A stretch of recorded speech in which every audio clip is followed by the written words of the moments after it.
I'm Tori, 32 years old, and 2 weeks ago, my sister accidentally added me to a family group chat called Real Family Only. 847 messages, 7 years. They called me the charity case. They placed bets on when I'd fail. They celebrated when my marriage fell apart. My own mother wrote, and I'm quoting her exactly, "At least she doesn't have kids, one less grandchild to worry about." I screenshot everything, every single message, didn't miss a period. Then I sent just one text. "Thanks for the receipts." What happened next at my grandmother's 70th birthday party? I don't think anyone in my family will ever forget it. Before I continue, if you find this story worth hearing, take a second to like and subscribe, but only if you genuinely want to. Drop a comment telling me where you're watching from and what time it is there. Now let me take you back 6 weeks, to the day my grandmother called about her party. 6 weeks ago, my phone rang at 7 in the morning. Grandma Eleanor's name lit up the screen. "Tori, honey, I'm having a party for my 70th. I want you there." My chest tightened. Not from dread, from surprise. Grandma was calling me directly. Usually, family announcements went through the group chat, the one I assumed I'd simply been forgotten in. "Of course, Grandma, I wouldn't miss it." After we hung up, I sat on my bed for a long time, thinking about the past 10 years. Every Saturday morning driving her to cardiology appointments. Every Sunday afternoon cleaning her house while she napped. Every late night sitting beside her when loneliness crept in and she just needed someone to talk to. Megan, my younger half-sister, she showed up for Christmas photos, posted them on Instagram with captions like, "Family is everything," and heart emojis. 50,000 followers ate it up. I never said anything. What was there to say? 3 days before the party, I called my mother to ask about the dress code. "Oh, just casual, honey," she said. "Nothing fancy." I believed her. Then I stopped by her house to drop off Grandma's medication. I'd picked it up from the pharmacy on my way from work. Mom was in the kitchen, phone on the counter. A text notification popped up. From Megan. I didn't mean to look, but the preview was right there. "Remember cocktail dress. Photographers coming at 4. My stomach dropped. Casual. She'd told me casual. I set the medication on the counter and left without saying goodbye. Maybe she just forgot, I told myself. Maybe she got confused. But something cold settled in my chest. A feeling I'd been ignoring for years. The next evening, I did something I rarely do. I called Megan. We weren't close. We shared a mother but different fathers, different childhoods, different everything. Still, she was my sister. I wanted to try. "Hey Megan, just calling about Grandma's party. Need help with anything?" Silence, then, "Oh, Grandma invited you too?" Too. The word hung there like a slap. "She called me herself," I said carefully. "Huh." Megan's voice was flat. "I mean, it's a family thing, so, you know." I didn't know. That was the problem. "What does that mean?" "Nothing. Forget it. I gotta go." She hung up. 20 minutes later, my phone buzzed. A voice message from Megan.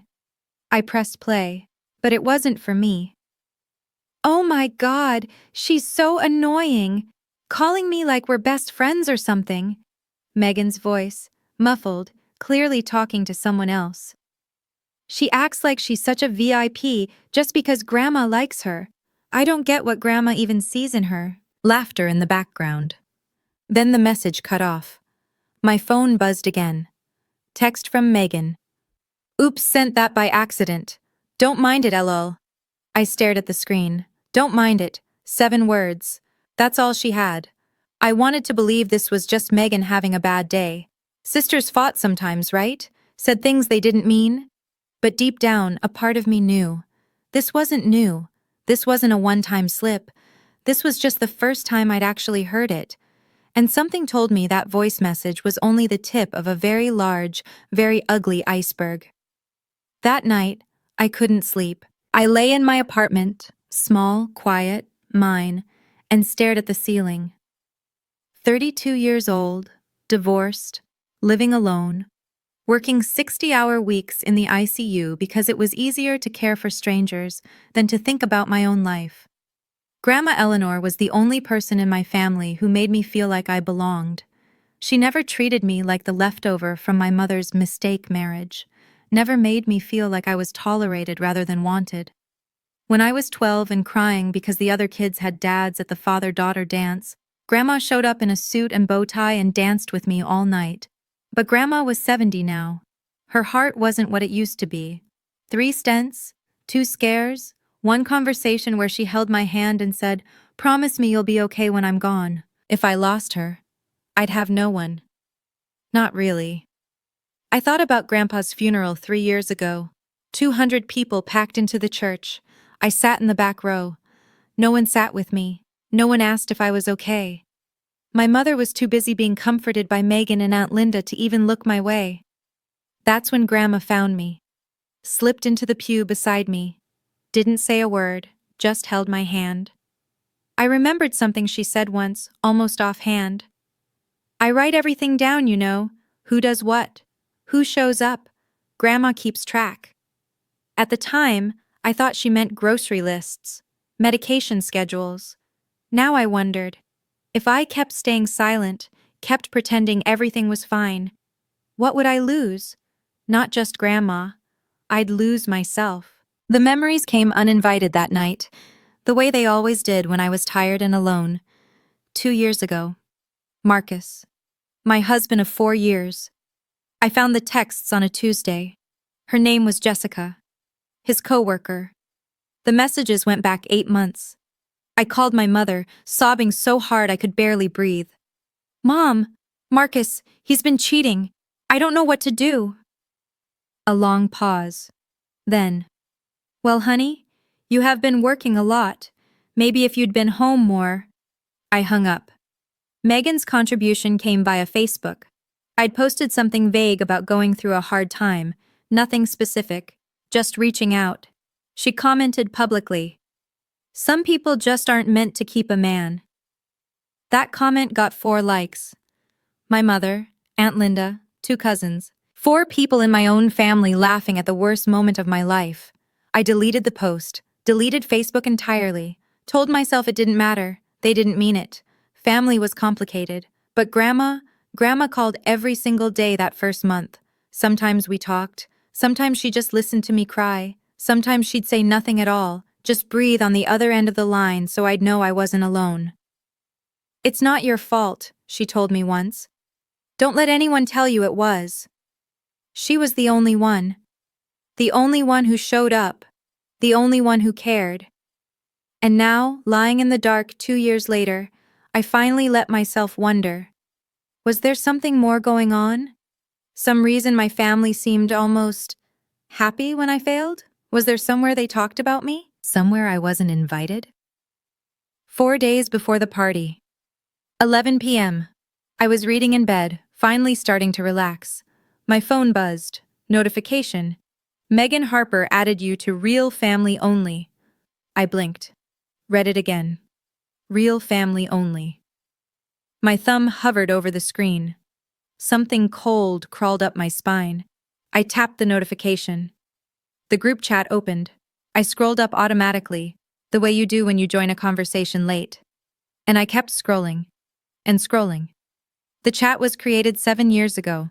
Members, Mom, Megan, Aunt Linda, my 2 aunts from Ohio, 3 of my cousins, 8 people total, everyone except Grandma, and everyone except me. For 7 years they'd had a group chat, a place to talk about real family things, and I wasn't in it. For 7 years. My hands started shaking. In the corner of the screen, a small number glowed. 847. 847 unread messages.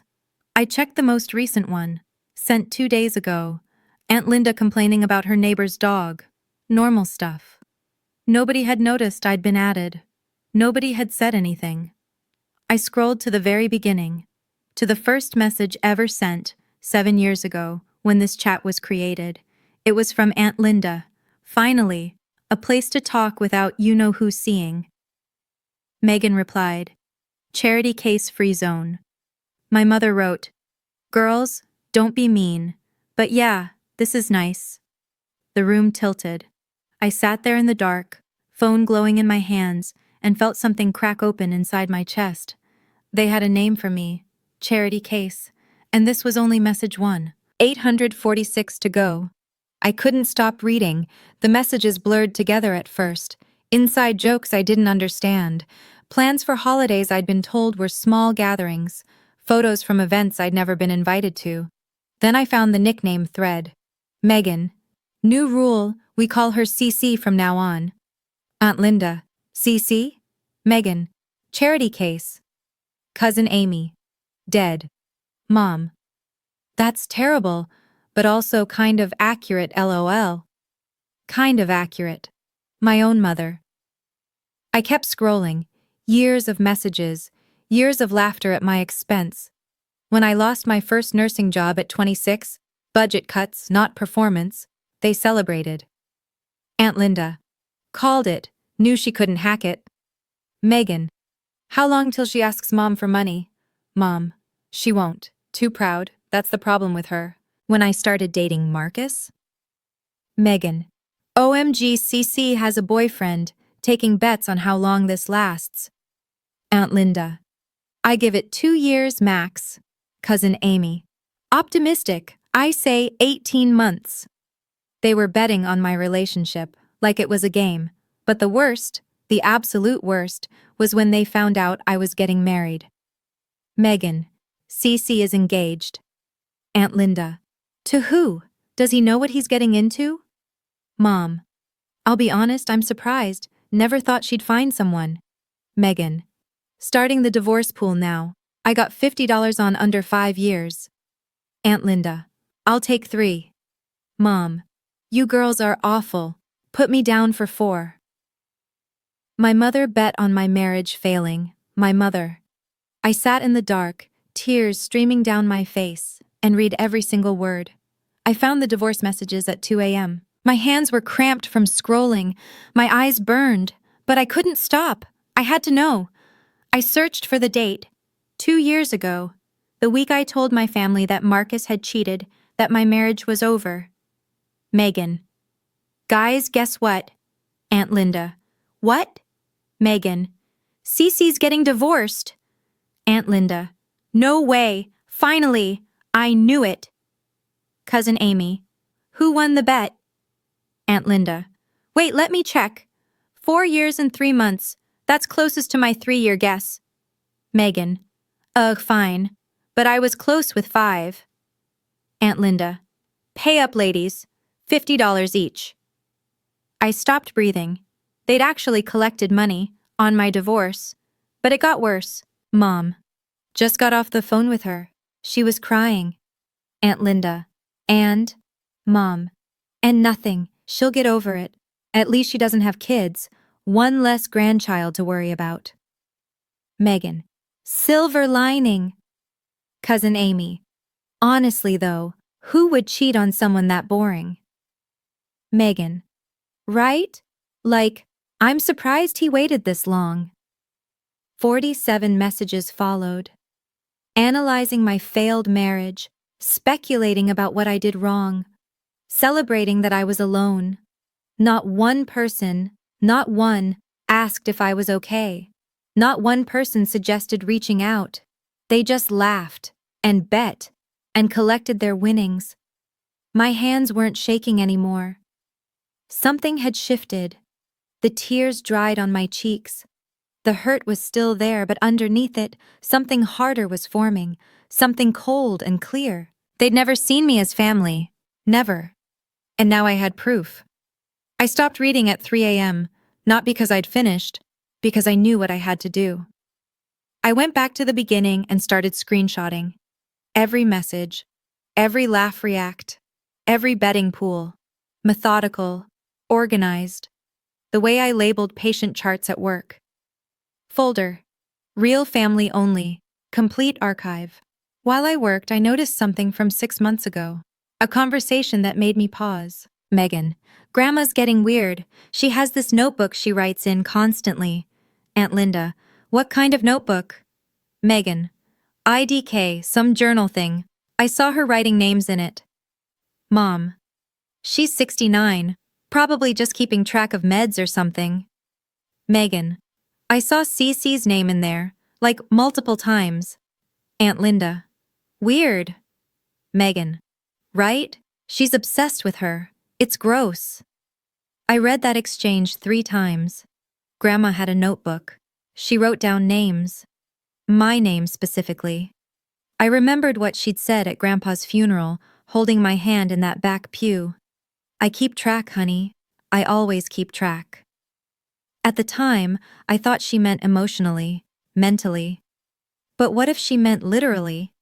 What if Grandma knew more than anyone realized? I finished screenshotting at 4:17 a.m., 847 messages, 7 years of evidence, all saved. No one in the chat had noticed I was there.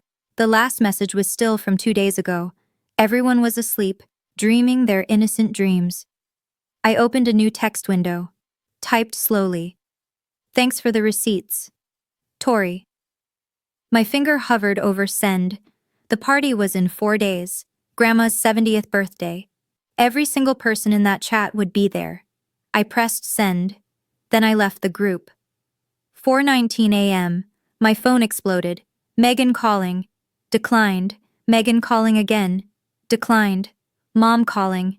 Declined. Texts flooding in. Megan. Tori, please pick up. Megan. I was drunk when I added you. I swear it was an accident.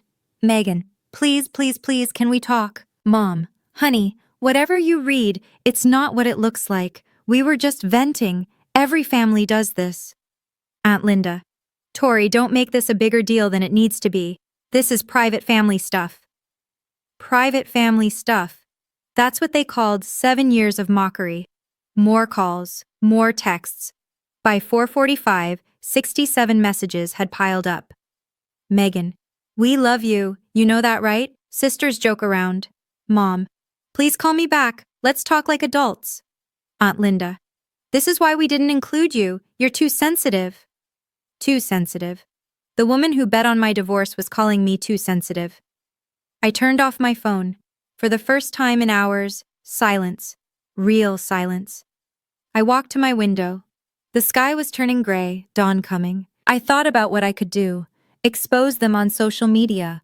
Forward the screenshots to every relative not in that chat. Burn it all down. But that wasn't me. That wasn't who I wanted to be. Grandma's party was in 4 days. 70 years old. Her whole family would be there. Friends, neighbors, everyone who mattered to her. I wasn't going to ruin her birthday, but I wasn't going to stay silent either. I had a plan, not revenge, something better, truth, and the right moment to tell it. I set my alarm for 7, lay down, and slept better than I had in years. 3 days before the party, Megan showed up at my apartment. I opened the door to find her in full makeup, designer bag clutched to her chest, eyes wet with tears that looked almost real. Tori, please, can we talk? I stepped aside, let her in, said nothing. She perched on the edge of my couch like she was afraid to touch anything. I'm so sorry. You have to believe me. That chat? It got out of hand. We never meant... You bet on my divorce. She flinched. That was Aunt Linda's idea. I went along with it. I was young. You were 22. And you did it again last year when you bet on whether I'd get promoted. You saw that? I saw everything, Megan. The tears stopped. Something harder flickered in her eyes. Calculation. Okay, fine. But you can't tell Grandma. She's fragile. This could literally kill her. I almost laughed. Now you care about Grandma's health? I've always cared. You visited her twice last year. I visited every week. I have a business to run. You have an Instagram account. We stared at each other. Sisters by blood, strangers by choice. I'm going to the party, I said quietly. Because Grandma invited me. What happens there? We'll see. You can't do this to the family. I'm not doing anything. I walked to the door, opened it. I'm just done pretending. Megan stood slowly. At the threshold, she turned. You know, this is why no one likes you. You always have to be the victim. And you always have to be the villain. Guess that makes us even. She left without another word. 3 more days until the party. The day arrived. Clear sky, perfect weather. Grandma's backyard transformed into something out of a magazine. White chairs, string lights, a photographer circling like a well-dressed vulture. I wore a cocktail dress. Navy blue. Understated. I'd done my own research this time. When I walked through the gate, my mother's face went pale. Megan grabbed her arm. Aunt Linda spilled wine on her sleeve. They'd hoped I wouldn't come. Tori! Mom recovered first, smile plastic. You made it. Grandma invited me. Of course she did. For the next 2 hours, I was invisible. When group photos happened, I was directed to the back row. Better lighting up front, Mom explained. You understand? When appetizers were passed, servers walked right by me. When guests asked who I was, Megan answered before I could. Just a cousin. Just a cousin. Her own sister. The photographer gathered us for a family portrait.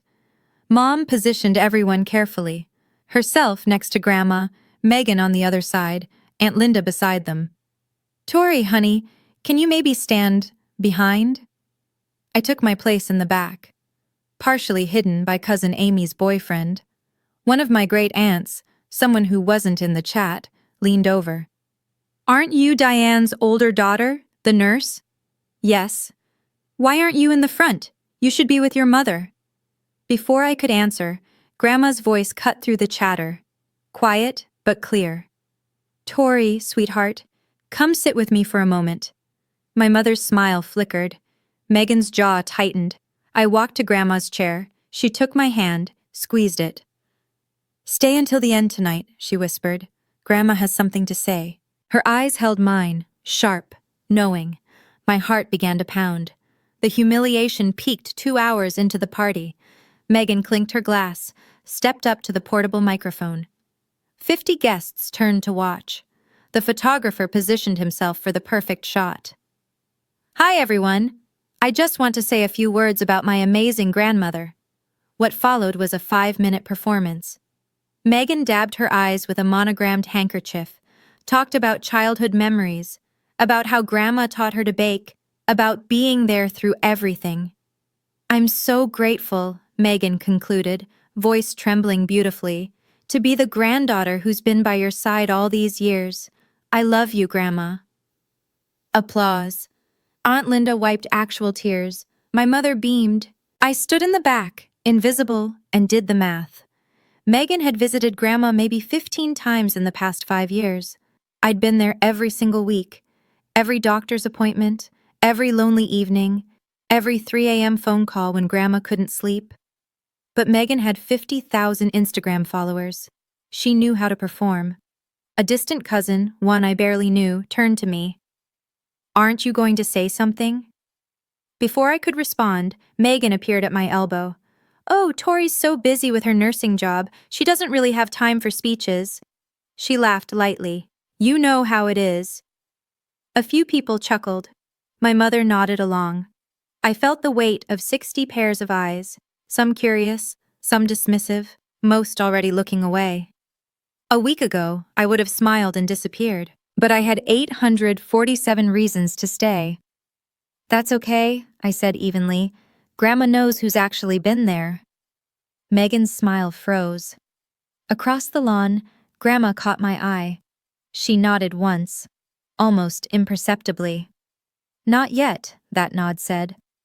But soon. The party was winding down. Guests gathered their things, said their goodbyes. Then Grandma stood. She moved slowly. 70 years will do that. But her voice carried across the entire yard when she tapped her glass. Everyone, please, stay a moment longer.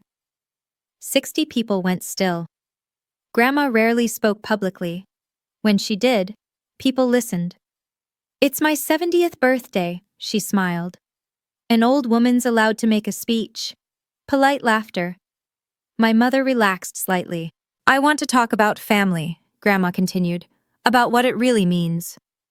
Megan straightened her dress, preparing for another round of praise. Specifically, I want to talk about the person who's actually been there for me these past 10 years. The air changed. I felt it before I understood it. Someone who drove me to every doctor's appointment when my heart started failing. Someone who cleaned my house every Sunday. Someone who sat with me through the long nights when I was scared and couldn't sleep. My mother's face had gone gray. Someone, Grandma said, who never posted about it on social media, never asked for credit, never even complained. She turned and looked directly at me. Tori, come here, sweetheart. The crowd parted. I walked forward on numb legs. Grandma took both my hands in hers. This is my granddaughter, my real family. Megan stepped forward. Grandma, that's so sweet, but we're all family. I'm not finished. Megan stopped. Grandma reached into her cardigan pocket and pulled out a small leather notebook. Brown, worn, filled with handwriting. I recognized it. I'd seen it on her nightstand 100 times. I've been keeping records, Grandma said, for 10 years. Everything. And tonight, I'm going to share some of it. Grandma opened the notebook. Her hands were steady. March 15th, 2019. Tori drove me to my cardiology appointment. Megan said she was busy. She flipped a page. August 22nd, 2020. Tori cleaned my house, did my laundry, made me soup. Diane promised to visit but canceled. The silence was absolute. January 5th, 2022. I fell on the stairs. Tori arrived in 20 minutes. Stayed all night. Grandma looked up. Megan posted a spa day on Instagram that afternoon. Megan's face was white. Grandma, I didn't know. September 17th, 2024. Grandma's voice hardened. Tori's divorce was finalized. I called her every day for a month. Her own mother didn't call once. My mother stood frozen, mouth opening and closing like a fish. 10 years of entries, Grandma said. I wrote down everything, every visit, every absence, every excuse. She closed the notebook. I know who showed up, and I know who didn't. The crowd shifted. People were looking at Megan differently now, at my mother, at Aunt Linda. Grandma, Megan's voice cracked. You don't understand. Tori, she's not. We were just. Sit down, Megan. It wasn't a request. Megan sat. My mother finally found her voice. Mom, please, there's been a misunderstanding. We love Tori. We express it differently. Do you? Grandma's eyes were steel. Is that what you call it? The silence stretched. Someone coughed nervously. I stood beside my grandmother, her hands still gripping mine, and watched my family's carefully constructed facade crumble in real time. But Grandma wasn't finished. Not even close. There's something else, she said. Something I learned 6 months ago. Robert, would you please explain? In the crowd, Uncle Robert, Aunt Linda's husband, slowly rose to his feet. Right now, if you're wondering, wait, what's about to happen? I was wondering the exact same thing. Before I tell you what Robert said, I have to ask, do you think Grandma already knew about the group chat? Comment, she knew, or no way, below. And if you're invested in this story, hit subscribe so you don't miss the ending. Okay, back to the party. Robert stood slowly, adjusting his tie. Aunt Linda grabbed his arm. Robert, what are you doing? He looked at her, something unreadable in his eyes. The right thing, finally. He turned to face the crowd. 6 months ago, I accidentally saw a group chat on my wife's phone. It was called Real Family Only. I read through it. Linda's grip tightened. Robert, don't. I read 7 years of messages, Robert continued, steady as a courtroom deposition. Mocking Tori, calling her names, betting on her failures, celebrating her divorce. Gasps rippled through the crowd. People turned to stare at Linda, at my mother, at Megan. I told Eleanor everything, showed her screenshots. Grandma nodded. I've known for 6 months. I've read every message. The ground seemed to tilt beneath my family's feet. Megan stood abruptly. That's private. You had no right. 847 messages, Grandma said quietly. I read them all. charity case, the bets, the celebration when Tori's marriage ended. Her voice cracked. My own daughter wrote that she was relieved Tori didn't have children. My mother started crying. Mom, I didn't mean... One less grandchild to worry about. Those were your exact words, Diane. The crowd was deathly silent. Some guests looked horrified, others embarrassed, like they'd witnessed something they shouldn't have. Good, I thought. Now they know. I waited, Grandma said. I waited for the right moment.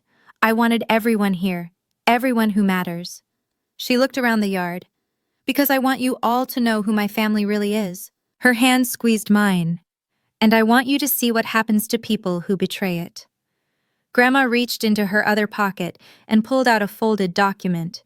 3 months ago, I had Robert update my will. Linda whipped around to face her husband. You did what? I'm her attorney. Robert's voice was flat. And her family. Megan lunged forward. Grandma, you can't just... I'm 70 years old, Megan. Sound mind, clear heart. This is my decision. She unfolded the paper, read clearly, loudly, so everyone could hear. My house, this house, will go to my granddaughter, Tori Reynolds. She has cared for it, cleaned it, and filled it with love for 10 years. She's earned it. The crowd murmured. Megan looked like she'd been slapped. The remaining assets will be divided equally among my children and grandchildren, as is fair. She looked up, met my mother's eyes. This isn't punishment, Diane. It's balance. Tori gave 10 years of her life to this family without asking for anything.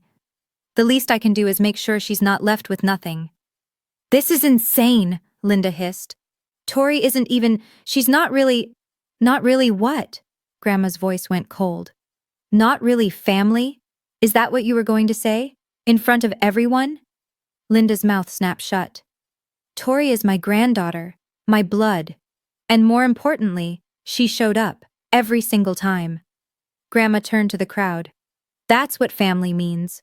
Not group chats, not Instagram posts, not betting pools on someone's failures. She carefully refolded the document. I've made my decision. It's legal. It's done. Megan started crying. Real tears this time, I think. My mother stared at nothing. Linda looked at Robert like she'd never seen him before. And me? I just held Grandma's hand. Grandma turned to me. Do you want to say anything, sweetheart?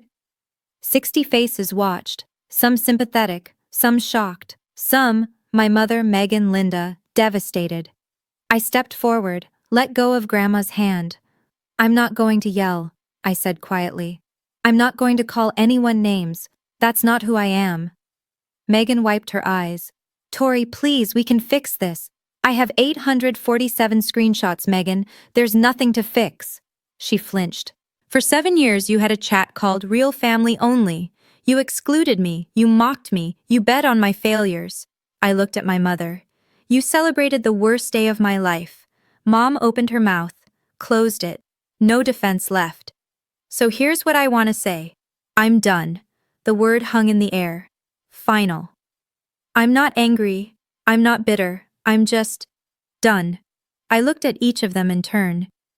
You decided 7 years ago that I wasn't part of your real family. I'm going to respect that decision now. Tori, you can't just cut us off, Linda started. I'm not cutting you off. I'm accepting the boundary you already set. I kept my voice level. You excluded me. I'm simply agreeing with your choice. Silence. I turned to the crowd, to the cousins who weren't in the chat, to Grandma's friends, to the neighbors who'd watched me come and go for a decade. That's all I have to say.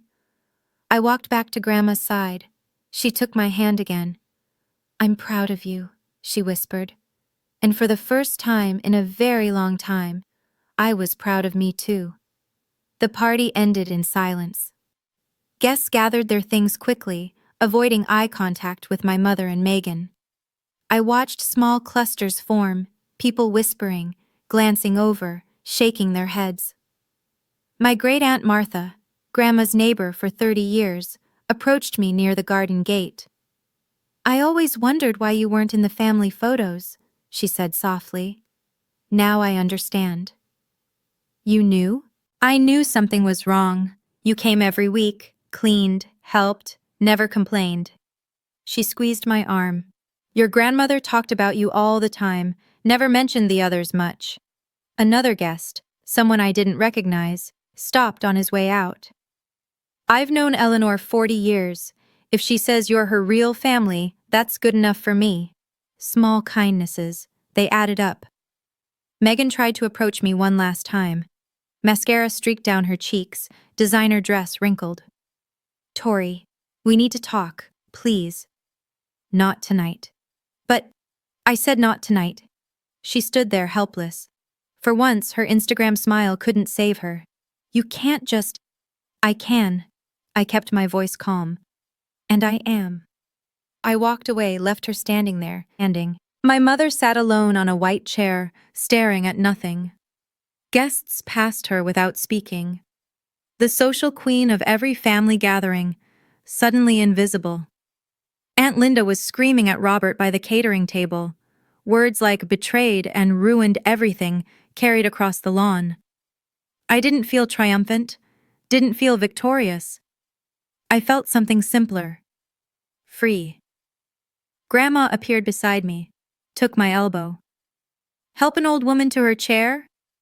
I walked her inside, away from the wreckage of her birthday party.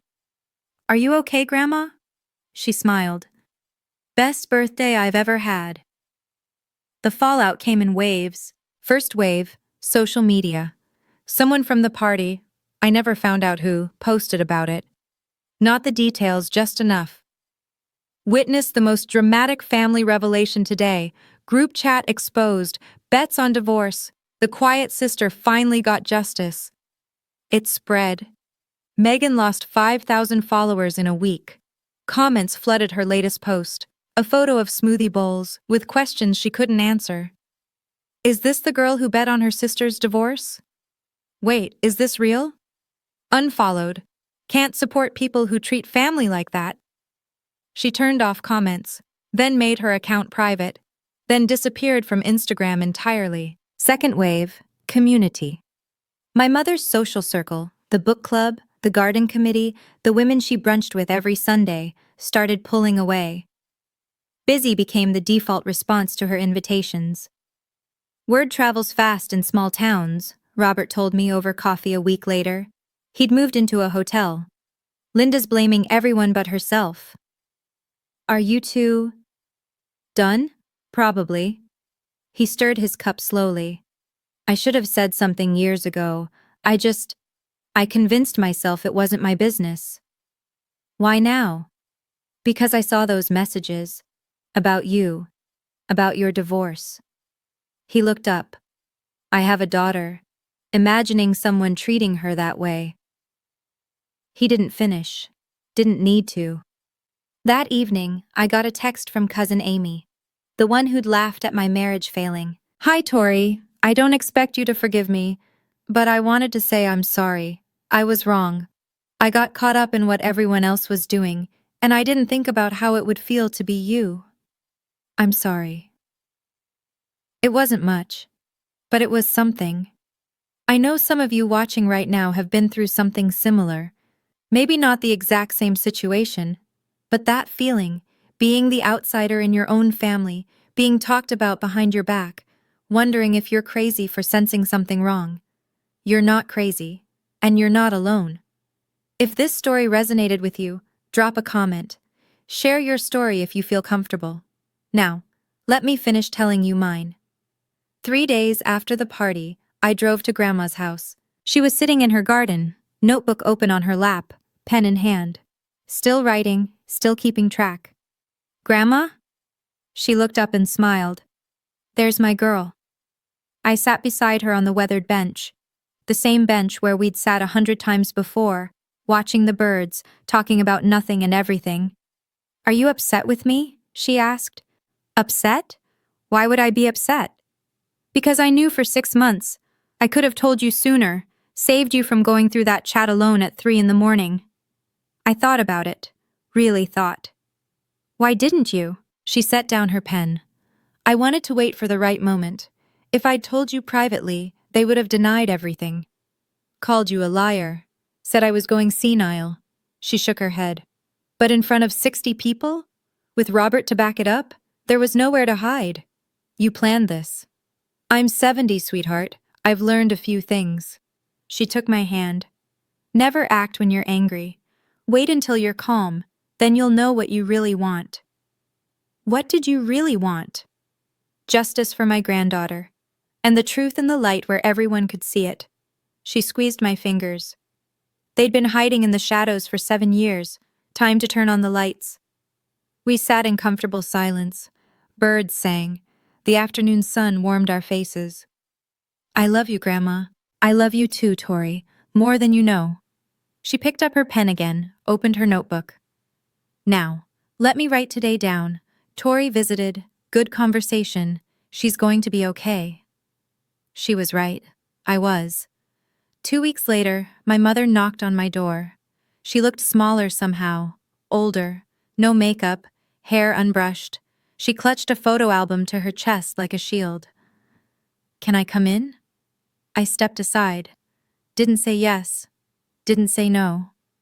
She sat on my couch, the same spot Megan had occupied weeks ago. She opened the album, baby pictures, my first steps, my kindergarten graduation. I don't know where I went wrong, she whispered. You were my first baby. I loved you so much. Then what happened? She stared at the photos.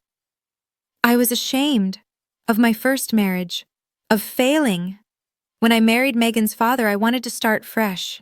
And you, she finally looked up. You were a reminder of everything I wanted to forget. It wasn't an excuse, but it was honest. That's not my fault, Mom. I know. Tears streamed down her face. I know that now. I've always known. I couldn't face it. We sat in silence, a lifetime of hurt between us. What do you want? I asked finally. To fix this, to be your mother again. That's going to take time. I know. I'll do whatever. 3 months. No contact. After that, we can try. Slowly. She blinked. 3 months? But Christmas. You had 7 Christmases in a chat that called me charity case. I kept my voice steady. 3 months isn't long. She flinched, but she didn't argue. At the door, she paused. I am sorry, Tori. I know words don't mean much right now, but I am. Then prove it. In 3 months. She left. I closed the door. It wasn't forgiveness, but it was a door left open. Maybe that was enough for now. Megan tried everything. Phone calls, emails, showing up unannounced, sending gifts. A $200 flower arrangement arrived one morning with a card. I miss my sister. Please. M. I donated the flowers to the hospital. 3 weeks after the party, a letter appeared in my mailbox. Handwritten, 6 pages. I read it all. Every word. She wrote about growing up jealous of my relationship with Grandma, about feeling like second best despite having the better clothes, the better grades, the better Instagram following, about starting the chat because she wanted somewhere to belong, somewhere she was the favorite. I know I can't undo 7 years, she wrote, but I want you to know I understand now. I was cruel because I was scared. That doesn't make it okay.